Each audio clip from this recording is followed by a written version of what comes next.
Mike Gambardella here for Pro Football Network with an exclusive interview and a big thank you to Matt Hamachek, the director of the newest Apple Plus documentary, The Dynasty, New England Patriots. Matt, thanks so much for taking some time here for us. Hey, thanks for having me on.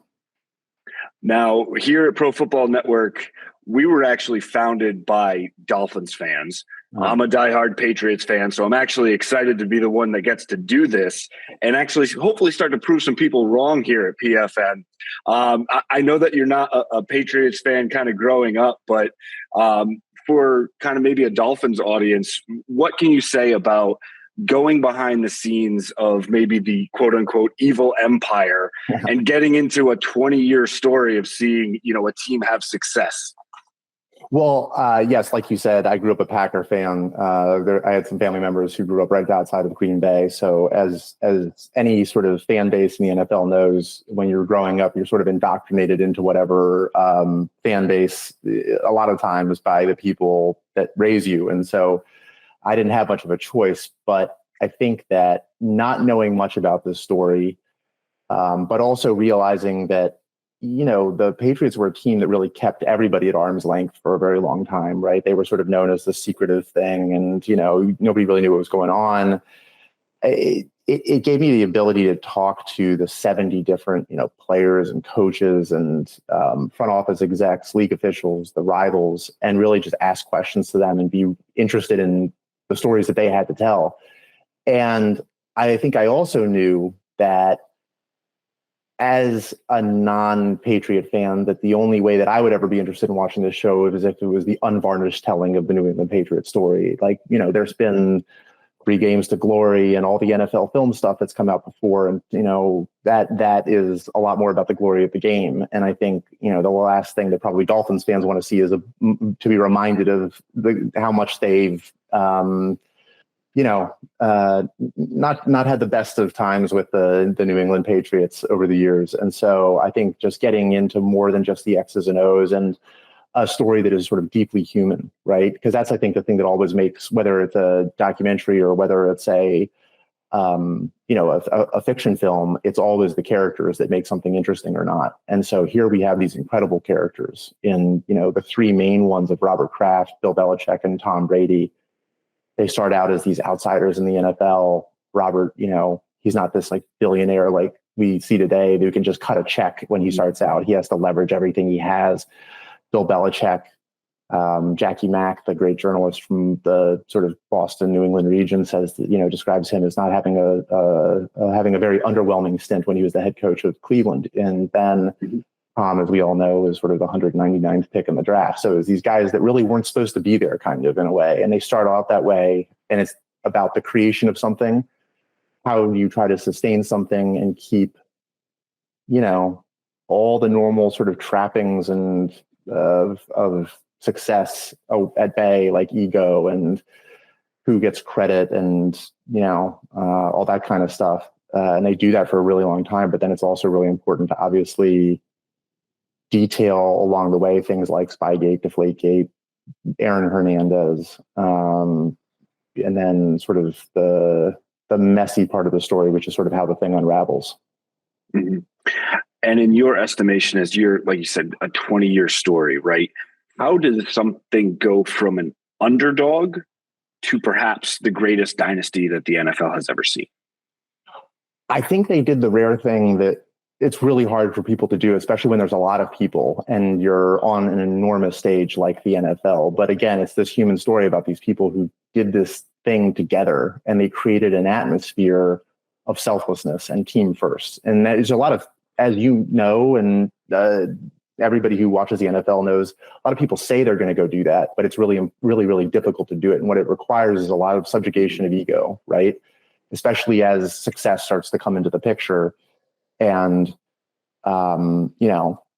you have the quarterback, which is ultimately like the most sort of celebrated, and I don't know what other word, but, position in maybe all of sports, right? If they get all the credit and they get all the blame, but there was a lot of credit to be given. And still Tom never really let that influence who he was and how he treated the people around him. And Bill created this incredible system of, he's at the top and everybody is underneath him and equal. And sort of Tom buying into that system at the same time and never wanting to be like the superstar quarterback that was flashy and getting all the attention and all that kind of stuff. I think that atmosphere and that culture really helped it. And then, of course, with Robert as the owner, I think, he talks about the realization of, I've got the two greatest people in the history of the sport doing what they do. And why would I ever think of sort of getting in the middle and meddling or doing any of the things that other owners have done over the years that sort of undo some of these successes that were happening? And so it worked for a very, very long time until it didn't. And that's sort of what the last 3 episodes are really about. And you perfectly set me up there, as I was going to say, I know we're not at the last 3 episodes and they're going to continue to roll out. And I know a lot of people are eagerly awaiting, but for something to be so great, how do you get to that end point where we currently are, where now neither are with the team? And obviously one is retired, but went on to win a Super Bowl with another team.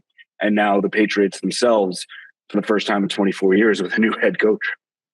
Well, I think, when people watch, it's not that we spend the time saying, this is why we don't really cover this past season, right? But what we do is we sort of maybe give the audience breadcrumbs by listening to the people who were in the rooms and them describing what it was like at different periods as to why Tom left and maybe why Bill ended up leaving.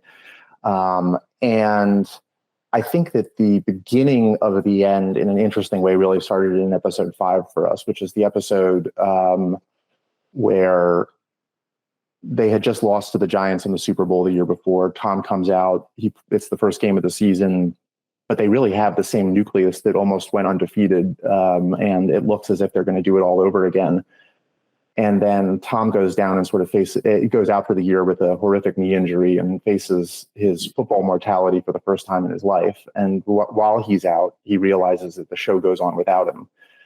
And he talks about how it was in that moment when he said, how do I never get back onto the operating room table before? How do I not break? And in his mind, how do you play until you're 45 years old, right? And at the same time, you have Bill Belichick, whose superpower is taking whatever he's presented with and making the absolute most of it. And when arguably the greatest quarterback of all time that season goes away, they still go, I think 11-5 or something like that. Yeah, and so.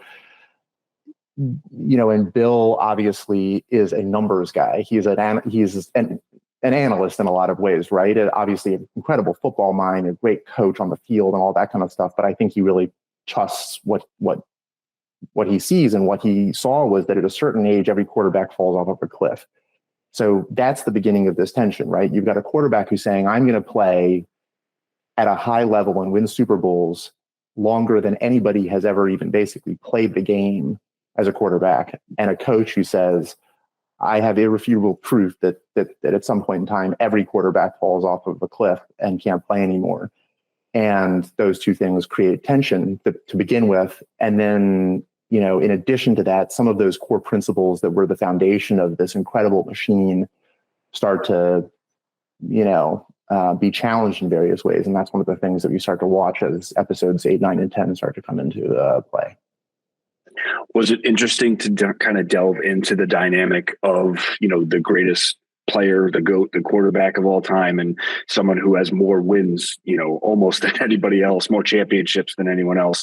How did they kind of talk differently about the beginning, middle, and end? Did you notice those things? Well, I mean, that's the great thing about being able to interview people for a documentary, is that you get to talk to people and say, what was it like from your perspective, right? Because that's what this is. And I think, the interesting thing about this story in particular is that the Patriots, even though they were the at arm's length, team, people have covered them. There was a book written in 2004-2005 called Education of a Coach, which was largely about Bill Belichick. There was Tom Brady had his own sort of Tom's version of the Patriot Dynasty series.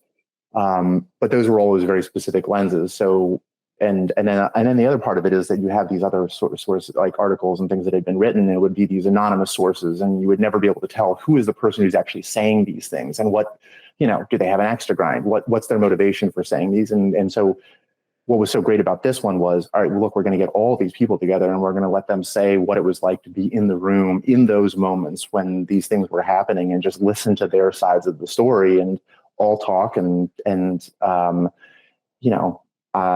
Like I said earlier, as a non-fan, it was just like, well, I'm curious, like, what was it like here? And everybody sort of, told their side of the story. And in a lot of ways, my job was to get out of the way and let them do that. As media members and people who have covered, the Patriots for decades at this point, when we saw that first episode, a lot of us kind of said, as soon as Bill sat down, he gave that tell that we've noticed, right? That moving of the jaw, this stiff the head back, and you knew that you were probably going to get bad Bill in a sense, right? That coach, that aura that kind of comes on, that guarded nature that we were so used to asking him questions and knowing what we were getting and have to read between the tea leaves. Did you notice that to start, or was that kind of something that you had done your homework, you knew you were going to have to face and kind of crack through that a little bit? It's interesting. So one thing is that everybody has seen Bill do the "we're on to Cincinnati" shtick on the podium when he's doing press conferences. I think what's unique about this is the way he was when he sat in our chair is, one is that he wasn't always like that. So in episodes 3 and 4, which are about to come out on Friday, we have 2 great stories. The first one is about Lawyer Malloy going to New Orleans for the Super Bowl 36 and explaining that the tiny room that he's in is not big enough, and Bill and him having a back and forth about like Lawyer basically getting Bill's room. And the point of that story, it's a great story, and they're both like really charismatic, and they're great storytellers in that moment. But the point of that story is the foundation of the team first thing. I mean, really, episode 3 should be more or less be the team first episode, right? Because it's all these people doing what's right for the team as they get to the biggest stage imaginable. The other story is with Randy Moss, when Bill calls Randy and tries to get him to come to the team, and Randy's convinced that there's a person who's pretending to be Bill Belichick on the phone, and you really get to see Bill open up in both of those stories.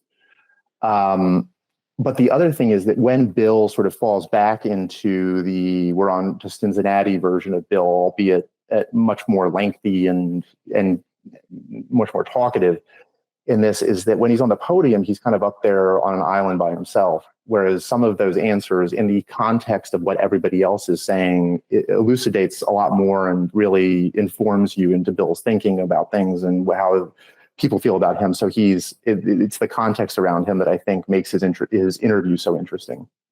Mm-hmm. And unfortunately, he's had to stand up there and do a lot of tough interviews and have to answer a lot of tough questions. And we touched on it a little bit, whether that be Aaron Hernandez, Spygate, Deflategate. There have been the issues that have surrounded the team as well. As you got into those issues, were there things that surprised you? And obviously, you said you're a Packers fan, so maybe not as keyed in on all the details, but either a detail that may have surprised you or something that was revealed to you that you didn't think was going to be kind of brought up. Absolutely. I think one of them is in episode 4, which is about to come out. It's a Spygate episode. And one of the lines is about, basically a major theme of that episode is about betrayal. And one of the lines that really surprised me, I actually think it's probably in an interesting way.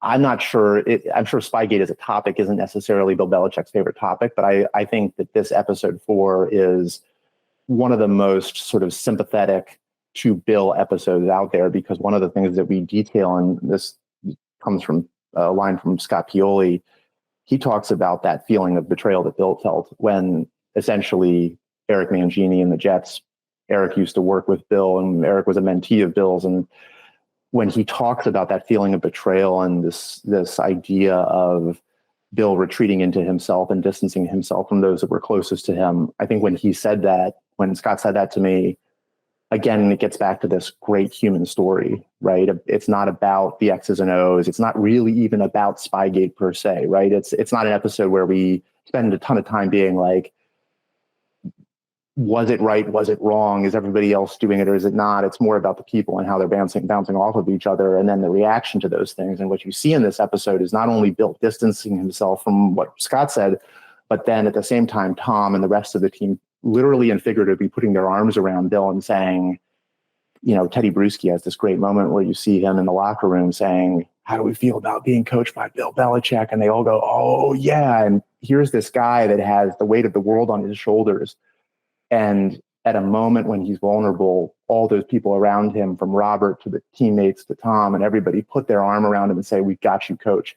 And then that team just goes on the tear of a lifetime and, sort of almost accomplishes the unaccomplishable until they get to the buzzsaw and that is the New York Giants and the 2007 Super Bowl. And I will say that I think Patriot fans will probably love a lot of this episode, but I know that for those players, you can see on their faces when they're talking about what it was like for that to lose that game, that it to this day haunts them. And that was another moment where I was just like, oh my gosh, like you can feel the fact that like this is almost like I'm asking. It was almost like I'm asking them to relive a nightmare, and there were guys I feel like who hadn't really, they had like compartmentalized it for a very long time. Dante Stallworth is a great example of that, where you can see him processing it and then he just pauses and is thinking about it. And it's painful still to think about it to this day. So this is the stuff that I love about making documentary films, is you get to just talk to people and let them tell their stories. So it was a huge honor to talk to all these guys. And I'm sure made even worse when you end up losing to the same team again a short while later in the biggest game there is. But eventually the Patriots do go on to essentially create a second dynasty, right? Yeah. You get your redemption, against the Falcons. You get Malcom Butler becoming one of the biggest Super Bowl heroes that is ever regarded. And so for my last question, while we have our time here, is the question that I think a lot of people have is, Malcom Butler is a Super Bowl hero and then gets benched in a Super Bowl. Yeah. What was told to you about that decision?